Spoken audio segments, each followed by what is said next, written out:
Hello everyone, this is Gary and today we're looking at two great gardens in Cornwall.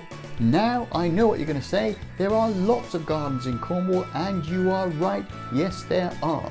But if you wanted to visit all of them on a single visit or holiday, well you would spend most of your time driving around in the car and not see much of the gardens at all.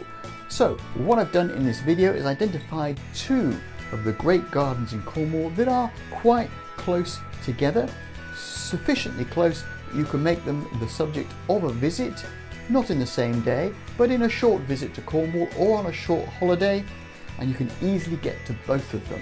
So without more ado, let's just get into it.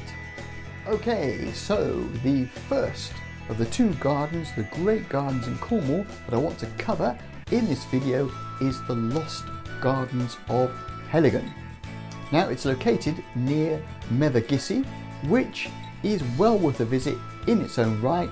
Lovely fishing villages, great pictures to be taken and great views to be seen, as you'll see from some of the pictures behind me. Now the Lost Gardens of Heligan is interesting, not least because of its title, Lost Gardens, but it has areas of different character and in different styles, created by the Tremaine family. And you'll be asking yourself, well, what makes them the Lost Gardens? The short answer is that they were lost sometime after World War I, believe it or not. How do you lose such a big garden? Don't ask me, they were clearly lost and they were not seen by the public, in short, which is probably what is meant by lost. But they were found again, thank goodness, and restored. But it was only in the 1990s, and indeed there was a TV series on Channel 4 from 1996 onwards, plus other programmes and books about it between 1995 and 1997, all about how those lost gardens were found and restored. Now, what's really noticeable about those gardens, and indeed will be noticeable from some of the pictures behind me, is that there are enormous rhododendrons and camellias. There are also a succession of lakes, there are flower and vegetable gardens, an Italian garden and an untamed area with subtropical ferns known as the jungle, which is well worth a visit in its own right, and there are some great surprises there. There's a pineapple pit warmed by rotting manure, and you can always go and visit that as well, though for my money the jungle is definitely the best bit. And there are figures all around the gardens made from rocks and plants, including one known as the Mud Maid. So in short, that's the Lost Gardens of Heligan. Well worth a visit, and I hope you enjoy the pictures.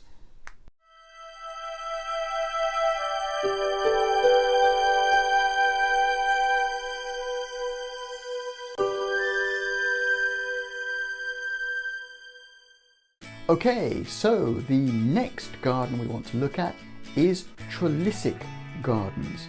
Now, Trilisic is a house and garden in the ownership of the National Trust near Truro, Cornwall. Now, it's not far from the Lost Gardens of Heligan, and indeed they are in the same area, which is why I'm recommending the two together as being the subject of a visit if you have a short stay in Cornwall. It's west of the King Harry Ferry, which incidentally is well worth a visit in its own right. It's a way of getting across the River Fowl, and there's some interesting pictures behind me to show you that. But the house was designed in about 1750 and refashioned in the 1820s. It was further extended in the late 19th century, and it's been in the ownership of the National Trust since 1955. Now, what's great about Trilisic Gardens? Well, the clue is in the title, it's the gardens.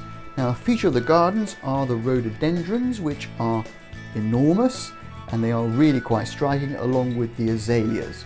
There are also hydrangeas, camellias and flowering cherry trees. Now, if you're not into plants, nevertheless you will be struck by the amazing display and the absolutely stunning views that you get around you, as you'll see from some of the pictures behind me. But if you are into plants, you'll find a whole range also of rare shrubs and unusual plants such as the ginkgo and the palm. Indeed, there's a range of palm trees there, the like of which you don't normally see in the area, all due in part to the natural and wonderful climate of the Cornwall area. It is also quite a large park, so there's a lot to see, a lot to do. It's a woodland park with views over the estuary of the River Fowl and of the King Harry's Ferry, which I've just mentioned. So, if you're in the area around Truro and Falmouth, that's one of the 2 gardens I would recommend, and it's well worth the visit, as I've said, and I hope you enjoy the pictures that you now see.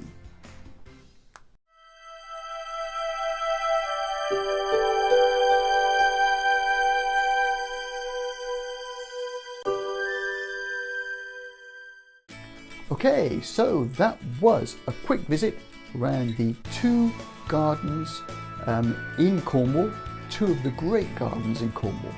Now, while I've said yes, there are lots of other great gardens in Cornwall, these 2 in particular are well worth a visit because they are relatively close to each other between the Truro and Falmouth cities, and therefore easy to get to if you're staying in that area. They're also well worth a visit because the gardens are absolutely spectacular, as you have seen from the pictures behind me, and they give you great views of the area. So if you like this video, please mark it as a like, and if you want to see more videos like this, well then please subscribe. Apart from that, all that is left for me to say is thanks very much for watching, and bye for now.